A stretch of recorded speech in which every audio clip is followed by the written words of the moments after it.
Anong mensahe ang kailangan marinig ng mga fire sign? Aries, Leo, Sagittarius nowadays, within 1 week from now.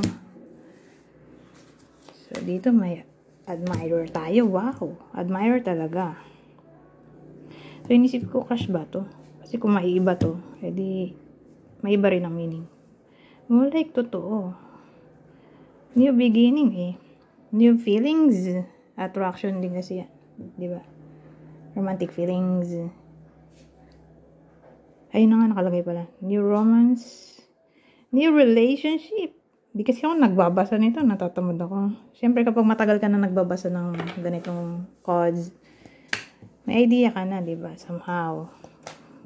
Marami ka ng knowledge na para bang pag nakalimutan mo yung ano, yung card, saka ka lang magbabasa. So, ito rin pala nakalagay na dito.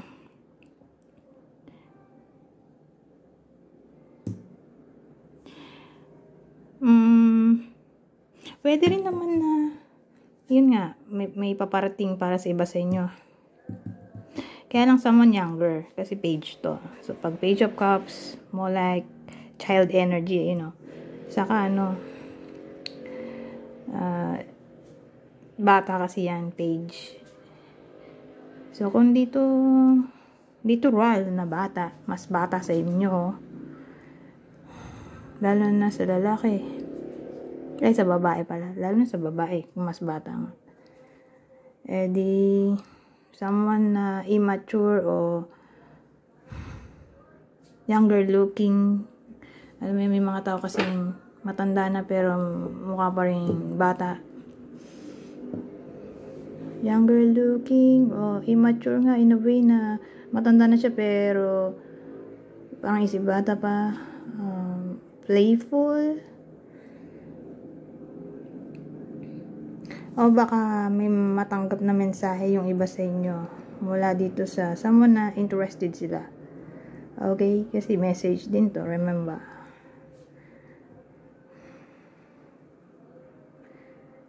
So overall, expect na lang natin happy news when it comes to romance o love life para sa iba sa inyo. So sino kaya to? Sino ang tatamaan ng reading na to? Sino kaya yung possible na taong to na darating sa buhay nila?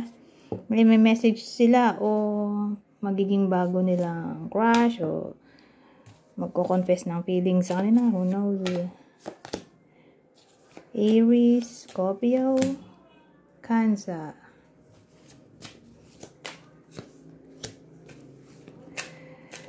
At ano naman to? Ayan, nag-away daw. Either naging sad yung isa sa kanila o pareha sila o nagre-regret yung taong nang away o may nagre-regret sa iba sa inyo na yun nga sinasabing masasakit na salita. Pero tingnan natin yung susunod para maging klaro.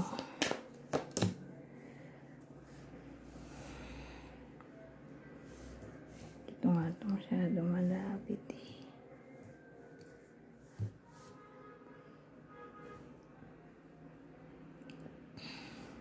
Ganun pa rin. Hindi nang bagsak. More like family dispute to.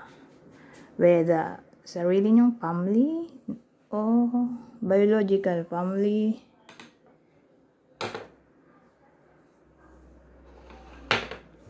Kasi may ano tayo dito. Pentacles. 10 of Cups. Kaya lang bumaliktad.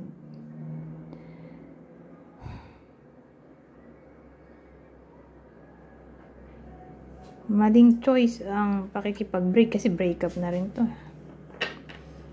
So, case-to-case basis. Okay? Depende sa anong sitwasyon nyo. Dahil ano to? Collective reading o general reading. So, sabihin natin ang case single. Wala naman siyang karelasyon. E di, ano to? Biological family. Magkakaroon ng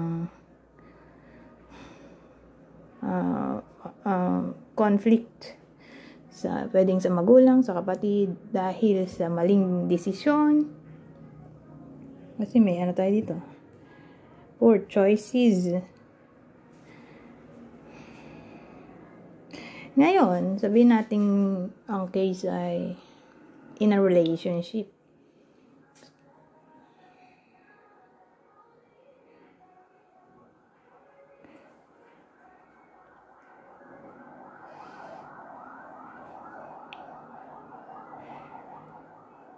Di nag-away nga.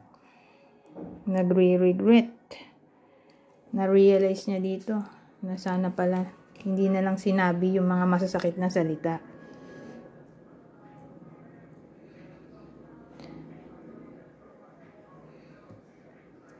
Pero more like separated na sila ngayon.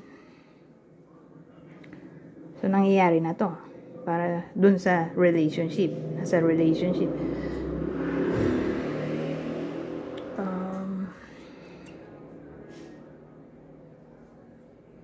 Wala nang maisip. Yun lang naman, diba? Single in a relationship.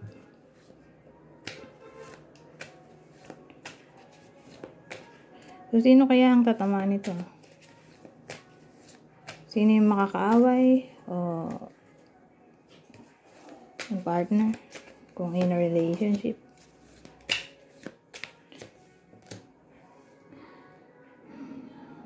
Aquarius, Aries. Ito nang gamitin natin.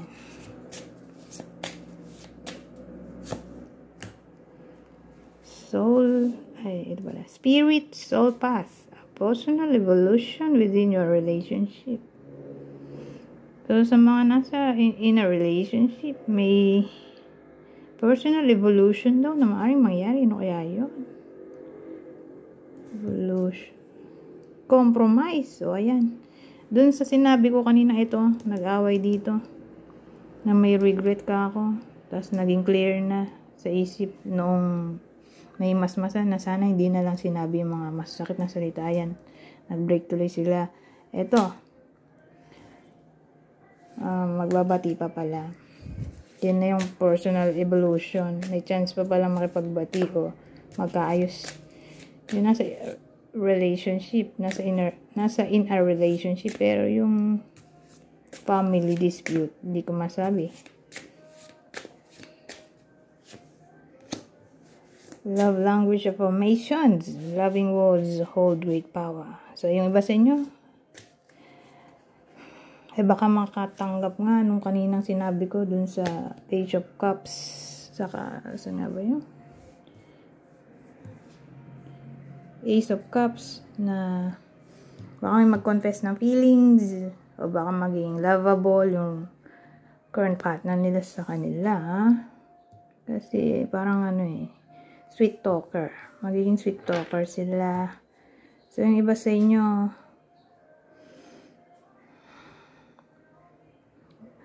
baka nga may dumating na new love interest o baka dumating na, who knows. Tapos, nandiligaw na. Diba? Pwede rin. O, current partner to na magiging sweet. Asahan na magiging bolero-bolera kung sino man yan. Oh, burning desire. Flames of passion ignite. So, with in a relationship o single, pero yun nga, may dumating na someone new, o darating pa lang ito. Expect na natin na magiging passionate ang linggo nila. Pero grabe naman dun sa kakarating pa lang ganito agad. Hindi, pwede rin kasing to. Alam mo yun, yung feeling na intense. Pero hindi naman necessarily may body contact agad, di ba?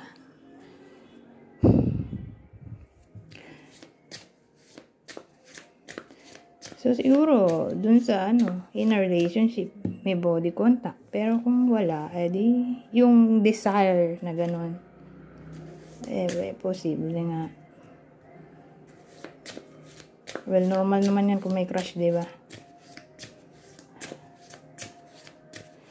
Pero hindi naman necessarily kailangan i-act on it.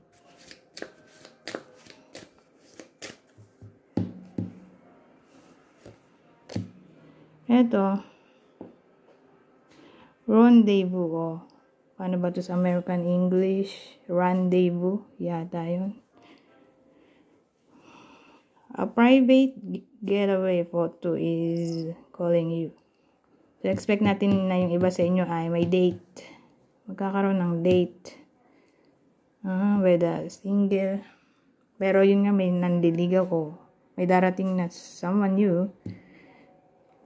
Sa kanila ito. May date. Pero pwede rin to sa in relationship kasi magiging passionate nga. Yung iba sa inyo. Ang linggo. So, baka gumala somewhere. Silang lang dalawa. At baka doon na nga nila gawin tong burning desire. Oh, holiday. Ito na talaga nga, oh. Gagala talaga. Enjoy a change of scenery to spice up your love life. Ano yan? Pupunta sila sa ibang lugar. Magta-travel. Sila lang talagang dalawa. Ganun lang din to. Ito kasi, ano siya parang plano na mag-meet. Kasi ito nga, gumala somewhere. Ito last na to. Life partner. Your romance is stable and ready to go the distance.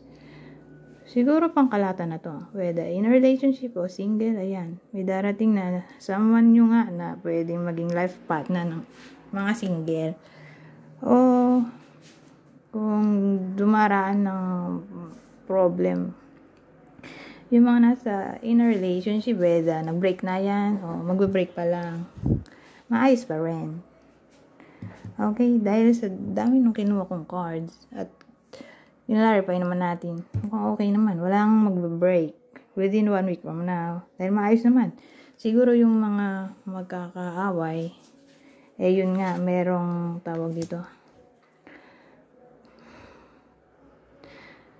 Pagbabago in a way na may